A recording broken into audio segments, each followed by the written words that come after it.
Y en este momento se empezó.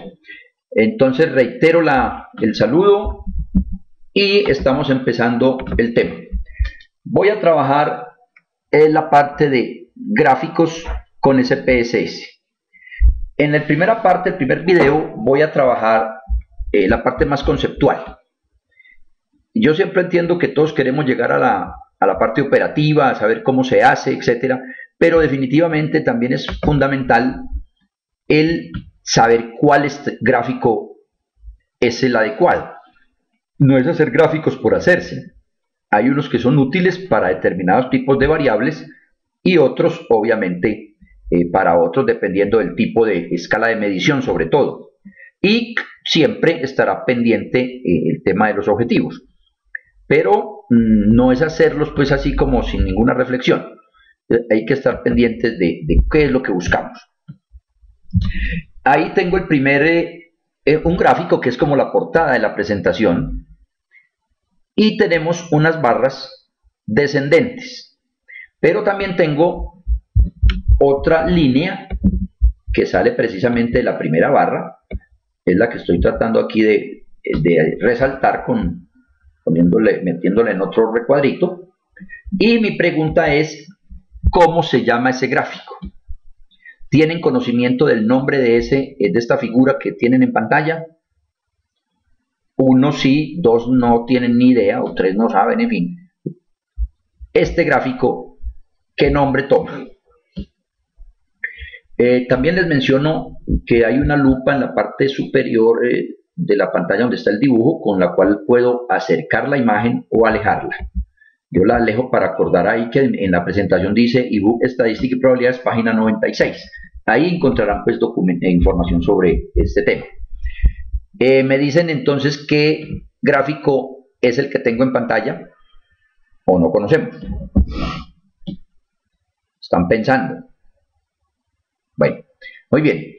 A ver, este dibujo es el famoso gráfico de casi luz, pero casi no nos vale.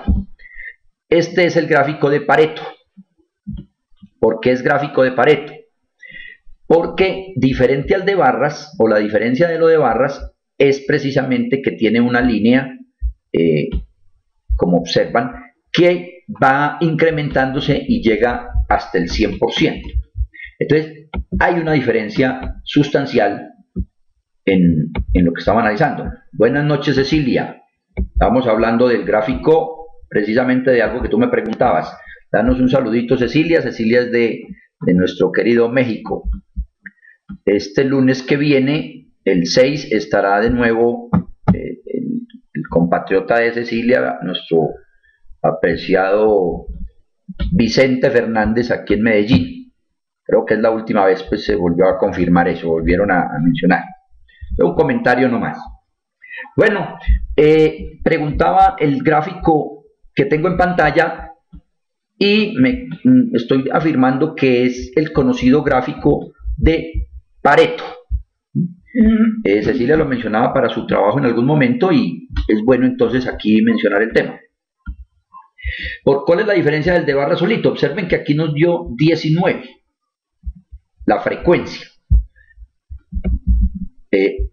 O sea, el conteo lo tengo en mi eje de mi izquierda, pero en el eje de la derecha tengo porcentajes. Por lo tanto, esa es la diferencia, que tengo dos ejes, en el uno el número absoluto y en la otra el porcentaje. Entonces, si yo sumo 19, que fue personas en una encuesta contestaron que eran eficientes, luego dijo desmotivación, haciendo una pregunta pues, sobre alguna institución, colocaron, o 10 personas respondieron eso, entonces ya tendríamos 19 y 10, 29. Ese 29, pues, la sumatoria, entonces buscaríamos el porcentaje correspondiente. Entonces ya uno diría, sumamos que nos dé 70, entonces ya uno diría el 70% de las personas opinan que las dificultades se dan por la desmotivación y la falta de eficiencia, por ejemplo. ¿Sí? Esa es una posibilidad en en la redacción de un gráfico de este estilo. Entonces aquí estamos, pues como les decía en la portadita, el primer gráfico es el de Pareto. Pero aquí tengo entonces la parte conceptual de otros. Vamos avanzando, tengo una conducta de entrada, la voy a pasar más bien rápido. Por ejemplo, ¿cuál es la diferencia entre el histograma y el polígono de frecuencia? Diferencia entre histograma y polígono. Voy a leerlas y la persona que considere pues me la va colocando en el chat lo que va percibiendo o lo que considera sobre estos interrogantes. ¿Cuál es la diferencia entre histograma y gráfico de barras? La primera era entre histograma y polígono. Una tercera, ¿cuándo se recomienda el gráfico de líneas? Muy bien, Cecilia, vamos a hacer lo siguiente para activar. No, espera, antes de salirte yo voy a mover aquí la presentación. A veces pasa eso porque es el ancho de banda. Ahí me moví para ver si te llega refrescando la presentación. Es correcto, ahí está muy bien. Bueno, entonces estamos diciendo cuál es. Esto es una conducta de entrada que la hago usualmente para ver cómo estamos. ¿En qué caso se prefiere el gráfico circular? ¿Cuándo se recomienda el gráfico de líneas? ¿Para qué sirve el gráfico de caja y sesgo? ¿Qué tipo de variables se utilizan en el diagrama de nube de puntos? Pues esta y muchas más podrían ser interrogantes en la cual nos consolida la parte teórica. ¿Quién es? Ya asumo que algunos me están escribiendo sobre cualquiera de esos interrogantes. Dejo unos segunditos, aunque sigo hablando para que la grabación no quede como muda en algún momento. Pero espero que me respondan alguna, o al menos coloquen sus opiniones. Mientras yo converso algo más, y es en el tema de todos los gráficos, a mi modo de ver, deben de tener un objetivo, pero un objetivo aparte del que tratamos de representar o de cubrir en nuestra investigación, y es el que nosotros debemos de construirlo de tal manera que sea entendible para nuestro auditorio y obviamente para nuestros lectores. Entonces, que sea supremamente fácil de mirar y obviamente de entender con una simple mirada. Uno observa a veces y en documentos, en revistas, en revistas de artículos, en trabajos de grado, de alto nivel incluso, donde colocan algunos gráficos, el radial, por ejemplo, que yo no lo menciono, que es un gráfico con varias, como un anillo, que también hay otro que es anillo, también valga el caso, pero no lo observo a mi modo de ver como fácil de entender. Entonces, eso es lo que prima a mi juicio. Tratar de construir un gráfico que sepamos nosotros que las personas que voy a volver a refrescar, Cecilia, el asunto. No hay, tan pronto tengas el problema me lo dices y yo refresco la presentación. Ahí me estoy moviendo hacia un lado.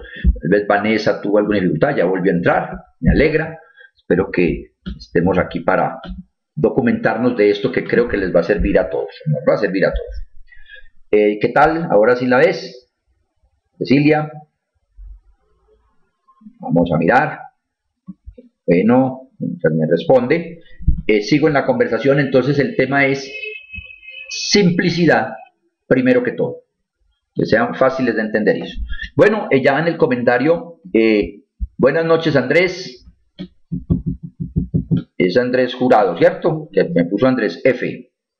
Vamos a ver si es el Andrés el nuestro, como decimos. Bueno, muy bien. Perfecto, entonces estamos en esta parte y aquí Luz me coloca gráfico circular para representar porcentajes. Eso es válido, pero también es cierto que no deberíamos de tener muchas categorías. Si yo tengo una variable como sexo, pues son dos, hombre y mujer, pues obviamente hay muy poquitas. El estado civil puede llegar hasta 5 o 6 opciones, también es válido, pero si uno tiene una pregunta de múltiples respuestas, o incluso pues de una sola, pero muchas opciones, de 12, 13, yo creo que ya ahí el histograma no sería el adecuado, mejor sería el de barras. Pues bien, en eso es que nosotros nos debemos de tener en cuenta. No me hicieron comentarios sobre diferencia entre histograma y gráfico de barras, histograma y polígono, etc. Vamos en el camino a irlas dilucidando. ¿Qué tenemos acá? En la otra diapositiva que estoy moviendo, esperemos que Cecilia nos confirme que esté viendo adecuadamente. Y Luz también está ahí atenta, como todos. Bueno, a ver, ¿para qué se utilizan los gráficos en general? Explorar los datos. Yo creo que una manera más fácil de detectar las cosas, muy bien, de detectar alguna anomalía, es con un gráfico, porque obviamente se verá una deformidad o algo por el estilo. Entonces, los gráficos se utilizan para explorar los datos, visualizar la forma de la distribución. Cuando hablo de la forma de la distribución, estoy hablando de si son datos simétricos. Recuerden que simetría es todos más o menos alrededor de un valor, y que si partiéramos esa distribución en dos, más o menos coincidirían. Sirve para mirar entonces si hay asimetría, dónde están concentrados los datos, mirar tendencias. Es claro que el tema de ¿quién me puede ayudar y decir qué gráfico sirve para mirar tendencias?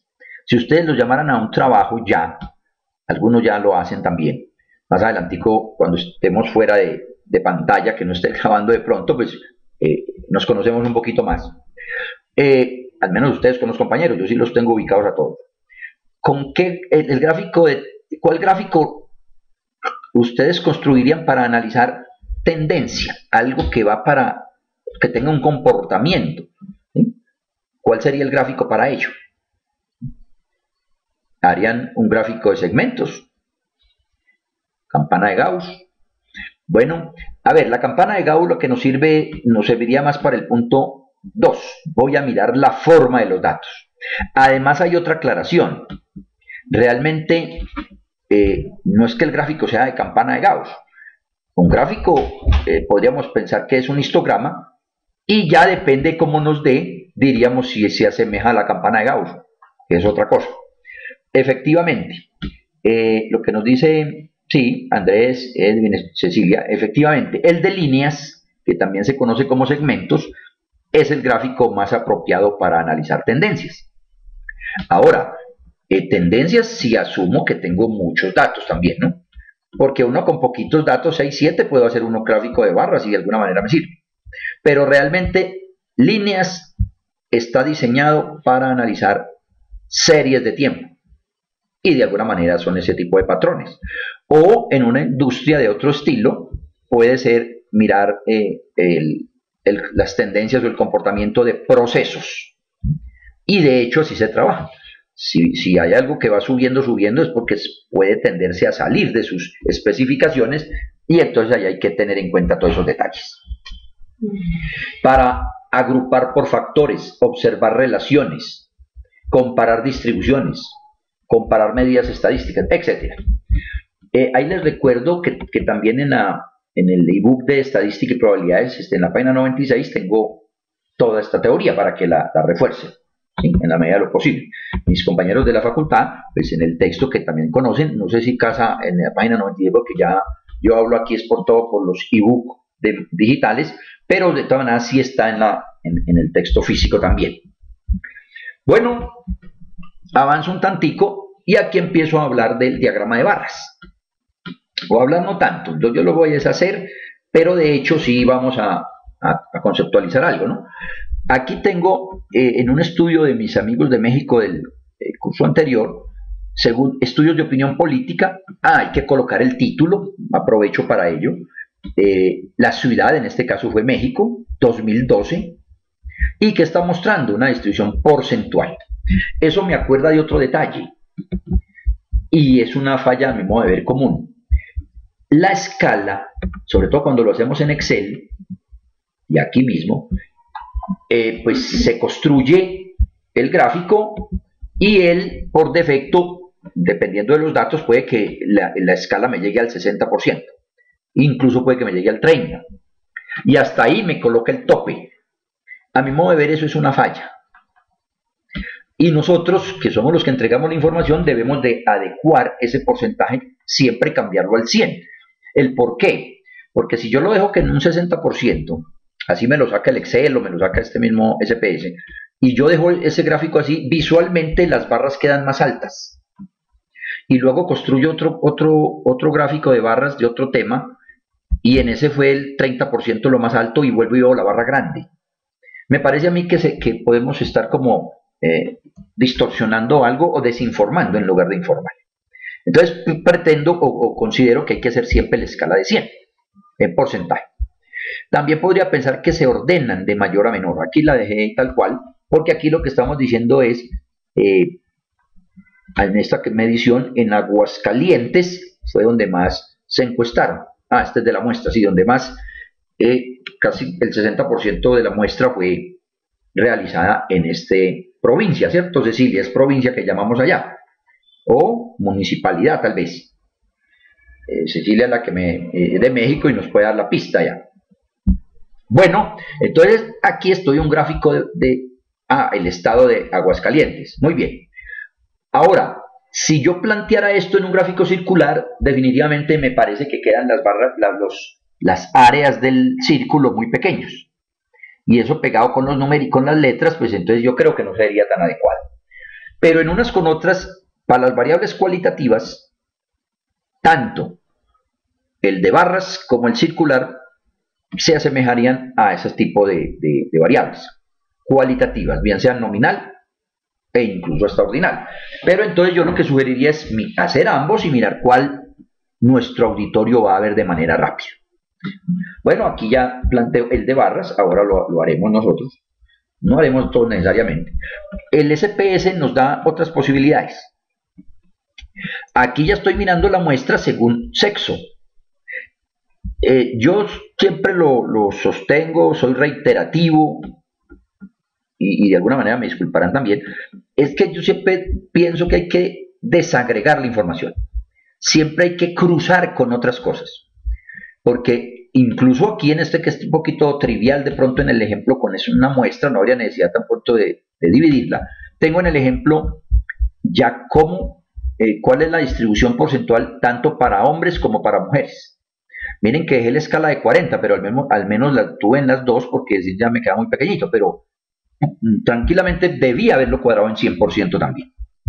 Entonces aquí me está diciendo que en hombres en Aguascalientes fue el 20 y pico por ciento, mujeres fue casi el 40%. Pero entonces ya ahí yo voy obteniendo como más información.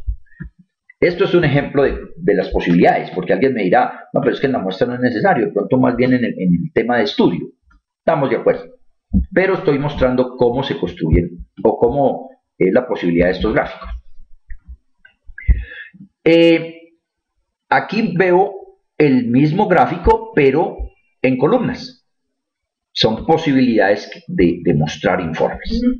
Voy a adelantar un tantico. Ya ustedes conocen mucho el gráfico de barras. Este es un gráfico de barras comparativos.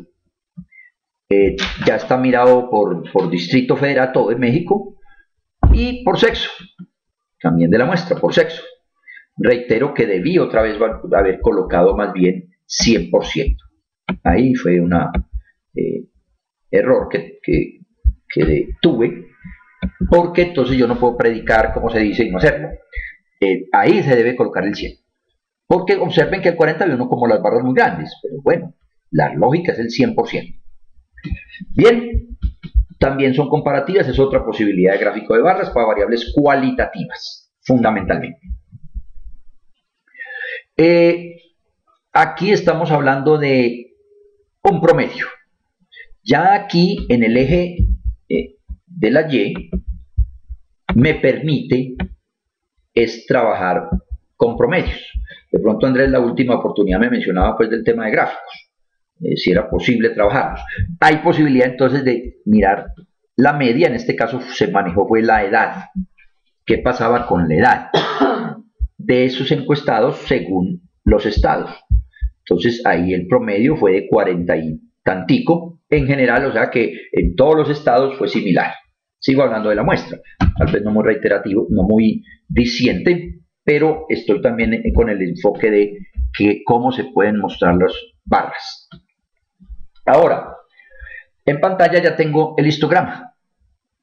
Pues bien, comportamiento de la edad de los encuestados, estudio de opinión política, México 2013. Ahí debe haber sido 2012, ya me adelanté. Pues bien, el software nos lo entrega la media y la desviación.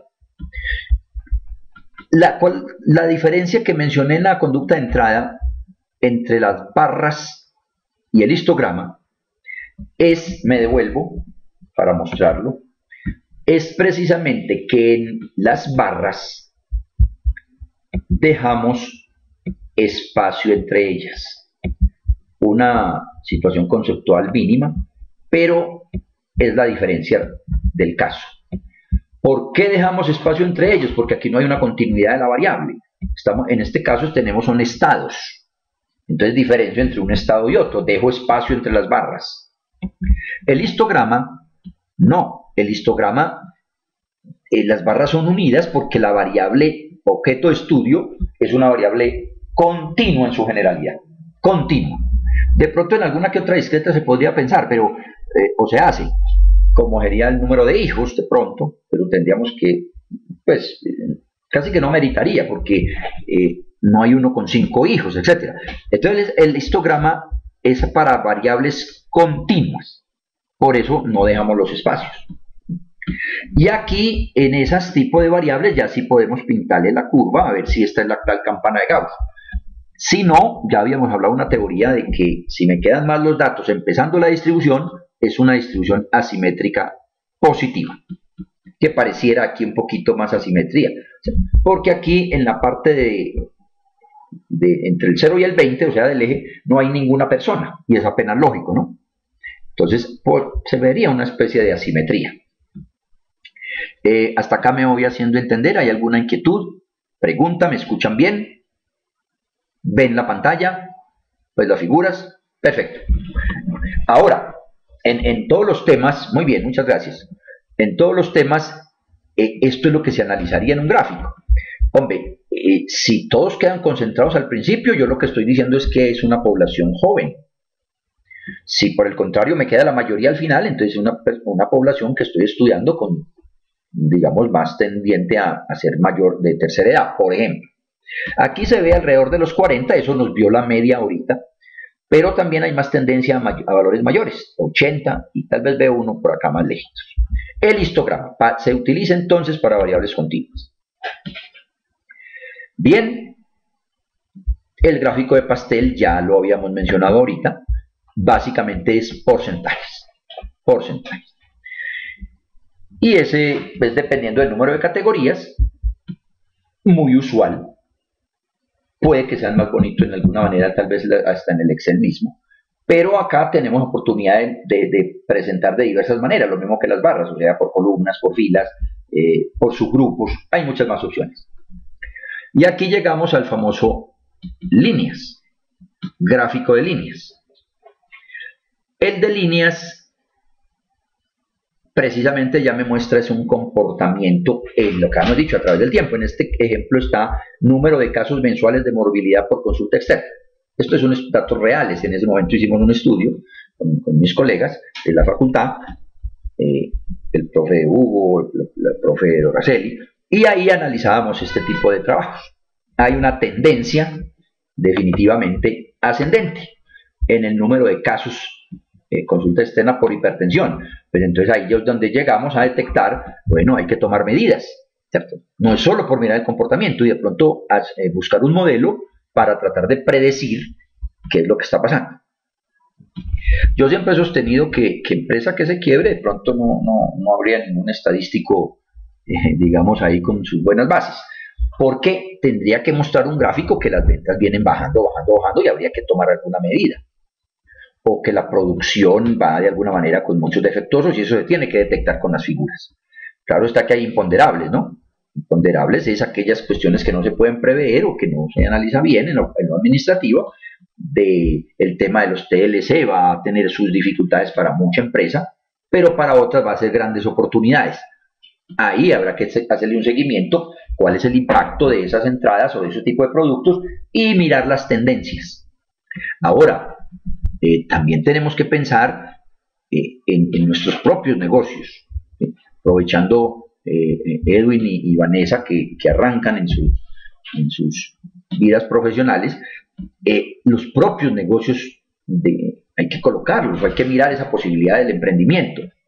Y eso apunta a decir entonces, mirar hacer un análisis, voy Andrés, a hacer un análisis en términos de cómo se está comportando el negocio, por ejemplo, de las ventas de celulares, o cómo se está comportando el negocio de las ventas de autos, que ya sabemos que viene subiendo hace días, pero ahí tiene el inconveniente de los que se van volviendo más económicos.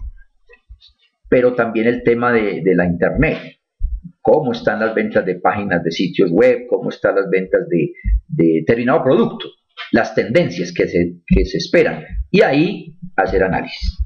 La pregunta de acá, medido en 100. Bueno, no porque aquí ya no es porcentaje.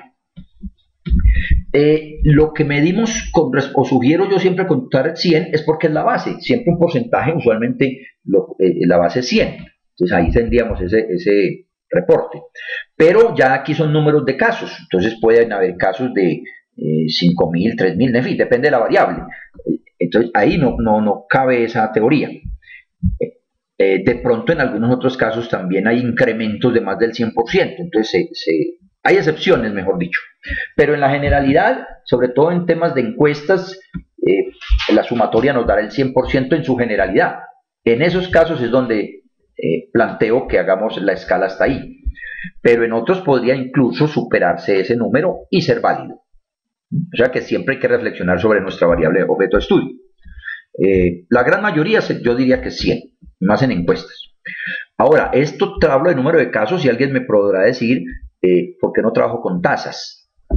Pues claro que las tasas imagen epidemiología, pero el problema es que a veces no se tienen el denominador, o sea, la población. Pero también es cierto que dicen que las estimemos tasas intercensales de acuerdo a los censos, etc. Todo eso es válido, pero ya ahí no nos daría tampoco poner a un 100%. Pero hay que reflexionar todos esos detalles. A ver, ¿qué quiere decir Ceci con el saltos en el tiempo? Que hay valores perdidos, asumo yo, que es lo que nos menciona. Creo que en esta misma serie, probablemente en este espacio al principio, donde está el 10-13, donde estoy colocando una seña, esos creo que estaban perdidos. Entonces hay que estimarlos. No, ¿qué recomienda? No, habría que estimar esos valores. Hay muchas maneras. Ya sería pues un tema de hablar más de series de tiempo, pero modo ejemplo, si yo estimara, hay algunos criterios, y el mismo CPS los tiene, las posibilidades. Si yo estimara estos datos que señalé como estuvieran perdidos, y yo digo voy a usar el promedio para estimarlo, pues seguramente el promedio de toda esa serie me daría por este ladito, donde estoy señalando. Hubiera una sobrevaloración, me da la impresión. Ahí no deberíamos hacer eso. Ahí es que mirar entonces los datos aledaños, o sea, los adyacentes, y hacer estimación acá, con la media o con una mediana. Habrían otras estrategias que, si es del caso, luego hacemos una charla sobre ello. Pero lo que sí es cierto es que en las series de tiempo generalmente faltan datos, pero se estiman con algún procedimiento. Alguien puede estimar también una recta de regresión o un modelo de regresión e interpola y estimamos esos datos. Voy a volver a mover la presentación, me moví en este tiro para adelante, me devuelvo otra vez para que llegue hasta México, porque en el momento iba por ahí por Panamá. Cecilia, ahora sí lo ve. Muy bien. Bueno, entonces aquí hay una serie de datos. En serie de tiempo, y reitero, hay que hacer, pueden haber saltos, sí, pero entonces hay que estimarlos. Hay que estimarlos. Ahora, si esos saltos es porque lo que quiere decir es que hay vallecitos o caídas reiterativas, si es a eso lo que te refieres, entonces lo que estamos hablando es de que una serie que puede tener una componente estacional. Y entonces hay métodos y procedimientos para estimar esos valores. Entonces, en series de tiempo tenemos muchos procedimientos, hay modelos ARIMA, así se conocen, y los modelos clásicos. Yo en salud he dicho, en temas de salud he mencionado que la modelación clásica y la modelación de suavización con los diferentes métodos que se tienen son válidos y son muy, muy buenos para no caer incluso a los ARIMA, que son un poquito más sofisticados, pero en salud yo creo que muchos eventos son más estables, y no hay tanto cambio. Entonces podemos facilitar el asunto. Voy a parar este video hasta acá porque no quiero que se nos vayan muchos largos para que la gente después los pueda apreciar sin quedarse sin comer.